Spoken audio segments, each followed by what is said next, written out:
I know what you're thinking. Why don't you hold it bloody horizontally so we can all see it like a normal YouTube watcher? And you're also thinking, is that a reef on the bloody door? Come on. I might be in a real self-critical mood today, I don't know. How's it going, guys? Happy feast day of Thomas Aquinas. I'm doing freaking fantastic, having a beautiful day. Went and worked out this morning, hung out with my son who's sick today, so it's kind of gross because he was coughing on me, but he's still kind of cute. I wanted to talk to you guys about the Matt Fradd Show and just throw out some honest thoughts with you and then get your guys' response because I love hearing from you.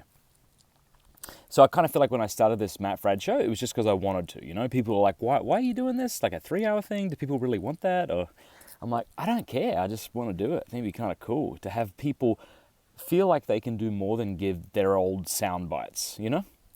Like how cool would it be if we could think through things in real time, like how real conversations actually go. I feel a lot of pressure to have a hard and fast opinion on everything today. Do you feel like that? It's like, well, to be honest, I do have a hard and fast opinion on those poor bloody Covington boys who were aligned by the bloody media. But other things, you know, like, it's like you have to have a full-on opinion about something. Like right now, I'm trying to figure out, by the way, I've been drinking carrot juice. If my lips are orange, that's why. I feel like I'm trying to figure out whether or not I find UFC moral or not. I don't think it is moral. But I haven't decided, you know? I have mixed views on Trump. He seems like a pretty gross guy. But I also kind of find him a little charming. Do you know what I mean? Like I have thoughts that I haven't really solidified and I feel like you have to. But like issues are bloody nuanced and complicated, and that's what I think these long-form discussions, that's why I think they're so great. So, recap, right? The first one we did was with Dan Matson. I think that went good. I think it was a good discussion. I think the sound quality was pretty piss poor. The second one was with Paul Thigpen, because honestly Brian Holdsworth got caught up in the airport, so Paul wouldn't have been my first guess, although I love Paul. He's a smart guy and he had a lot of good things to say. And then I had Christopher West. That was the show where I interviewed Christopher constantly. By the way, the reason I interrupted him, I'm not saying I should have done that, but I know why now I did it. I was so afraid that it was going to be a Christopher West monologue for 2.5 hours. Like, Christopher knows his stuff. He's a really passionate guy. If I just said to him, Christopher, tell me what you think about the theology of the body, he probably could have spoken for 3 hours without taking a breath, and I didn't want him to do it. And I didn't know how to say beforehand, hey, could you not, talk a lot? Could we just, chat back and forth, and can you not fall back into your talking points? How do you say that to somebody? Christopher did amazing. I didn't, and so that was, a real hard learning curve for me. And then we had Abigail Favale, who not many people had heard about. The criticism I got there was you didn't kind of get into any kind of beefy material right away. There was a long kind of development. And so I think that's a good criticism. So the point is, I'm trying to figure this bloody thing out. It's a whole new world to me doing video rather than podcast. But hey, you got to try new things, don't you? Even if you suck at them. Even if you'll suck at them, it's okay. Rather do that than just stick to what you know, you know? So let me tell you the guests I have coming up. I've got Father Mike Schmitz, hopefully, who'll be coming in June. Matt Walsh from the Matt Walsh Show has said yes. Who else? Catching Foxes will be on next. Damon Owens will come on. Trent Horn has said he's up for it. So I've got different folks. Stephanie Gray, maybe Lila Rose. So I'm trying to I like doing them, and I just want to know what your opinions are. Obviously, the background's not all that great either. It's pretty just kind of quiet. It's a big black sheet. That's why I'm afraid to have Father Michael O'Loughlin on, because he'll come in with his big black robe and it'll look like a disembodied head just sort of floating there. But yeah, overall, I really like it. I'm actually paying somebody this week to make my YouTube channel look great and to go through and edit all my thumbnails so they all look consistent.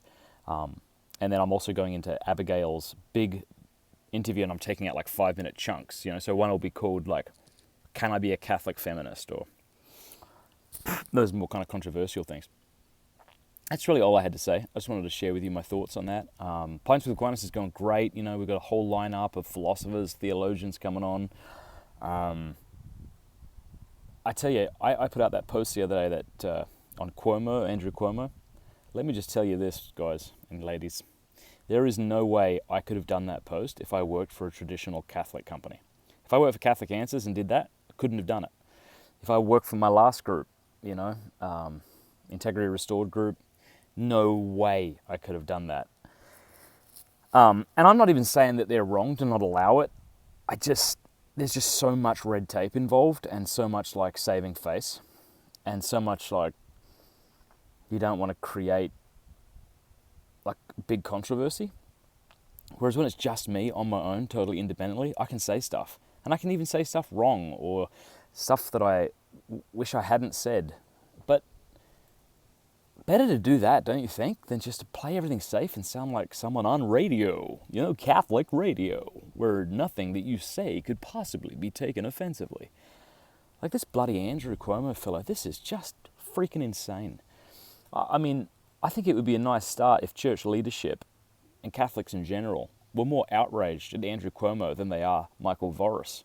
But as it is, it's like, how is it possible that we're more outraged at Michael Voris than bloody Andrew Cuomo, who, if you're not aware, just passed the most pro-abortion legislation in the United States history, which would allow you to kind of kill your child, right up to birth, and all sorts of other nasty things attached to it. Friggin' disgusting. So anyway, I just want to say thank you for supporting me. I really do appreciate it. I've had a crap ton of people drop out, and seeing some people kind of come back in again has really helped. Especially if I want to get big names on the Matt Frad show. You can't just be like, hey, I'll give you $5 and a packet of peanuts. What do you reckon? So thank you for your support. You might be looking at thinking just $10 a month. Believe me, it means a crap ton to me. So thank you very much. I'm going to have a donation page on Pints with Aquinas this week, I reckon. So it'll be up there. If you want to stop giving on Patreon, start giving there. That's cool with me. And yeah, mate. That's about it, I reckon. I hope you're well. I got to take that bloody... You can't have a red ribbon up. It's nearly February, Matt Frad. Come on.